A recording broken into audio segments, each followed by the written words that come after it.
which work about how can you fix this problem or know how you can do that on your Zoom app.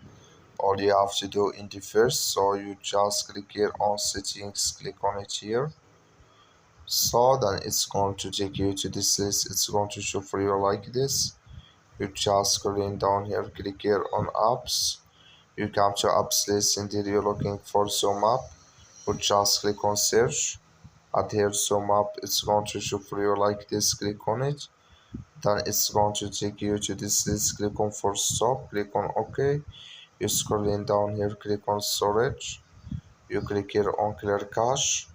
So then all you have to do next, just go to your Play Store, click on it here, and you search here for Zoom app. It's going to show for you like this. You will find here updates, click on it, and it's going to work with you. That's all you have to do. Thank you for watching. Don't forget to support us by liking and subscribe.